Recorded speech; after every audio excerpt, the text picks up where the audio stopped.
ગુજરાતમાં સૌથી વધારે ગણપતિ ઉત્સવનો તહેવાર સુરત શહેરમાં ધામધૂમથી ઉજવાતો હોય છે।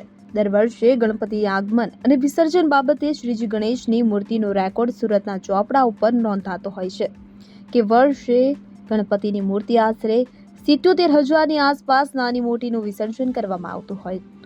ત્યારે સુરત શહેરમાં લાલગેટ પોલીસ મથકની હદમાં ગણપતિ આગમન દરમિયાન મૂર્તિ ખંડિત થવા બાબતે ભારે હોબાળો મચ્યો હતો। રાજ્યના ગૃહમંત્રી હર્ષ સંઘવી અને પોલીસ કમિશનર અનુપમસિંહ ગેહલોત શાંતિથી સમગ્ર ઘટના પર કાબુ મેળવ્યો હતો। ત્યારે શહેરમાં 27 દિવસ બાકી હોવા છતાં પણ ગણપતિ ઉત્સવને લઈને આગમન રૂટ પર અનિચ્છનીય બનાવ ન બને તેને ધ્યાનમાં લઈને સુરત શહેર કલેક્ટર સૌરભ પારગીના અધ્યક્ષસ્થાને પોલીસ કમિશનર કચેરી ગુરુવારે બપોરે અચાનક મીટિંગ રાખવામાં આવી હતી કે જેમાં શહેર પોલીસ કમિશનર અનુપમસિંહ ગેહલોત, મહાનગરપાલિકાના અધિકારી, ટોરેન્ટ પાવરના અધિકારી અને ડીજીવીસીએલના અધિકારીઓ સાથે શહેર પોલીસ કમિશનરના આઈપીએસ અધિકારી તેમજ એસપી કક્ષાના અધિકારીઓ મીટિંગમાં સામેલ રહ્યા હતા કે જેની અંદર કાયદો વ્યવસ્થા પરિસ્થિતિને લઈને સમીક્ષા કરવામાં આવી હતી કે જેની અંદર પોલીસ કમિશનર દ્વારા નાના બનાવ હોય તે બાબતના પણ ઉદાહરણો આપવામાં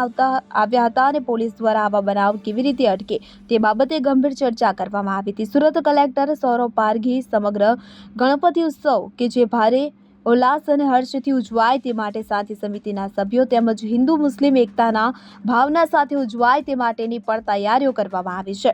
કલેક્ટર દ્વારા પોલીસ કમિશનર અનુપમસિંહ ગેહલોતે કાયદો વ્યવસ્થા તેમજ મહાનગરપાલિકાના અધિકારી દ્વારા શહેરના રસ્તા ઉપર નીકળતા રોડ પડેલા ખાડાઓને દૂર કરવા સાથે સાથે ડીજીવીસીએલના અધિકારી, હાઈટેન્શન પાવર તેમજ ટોરેન્ટ પાવરના અધિકારીઓએ આગમન અને વિસર્જનને દિવસે જવાબદારી સંભાળવા બાબતની પણ જવાબદારીની સમીક્ષા કરવામાં આવી હતી। સાથે સાથે કલેક્ટર દ્વારા શહેર પોલીસ કમિશનર અને અધિકારીઓને નાની બાબતોને વિશેષ તકેદારી રાખવા બાબતે પણ જરૂરી નિર્દેશ આપવામાં આવ્યા છે। સાથે સાથે પોલીસ કમિશનર અનુપમસિંહ ગેહલોત દ્વારા પોતાના પોલીસ અધિકારીઓને કાયદો વ્યવસ્થા અને અનિચ્છનીય બનાવ ન બને તેની વિશેષ તકેદારી માટેની મીટિંગ।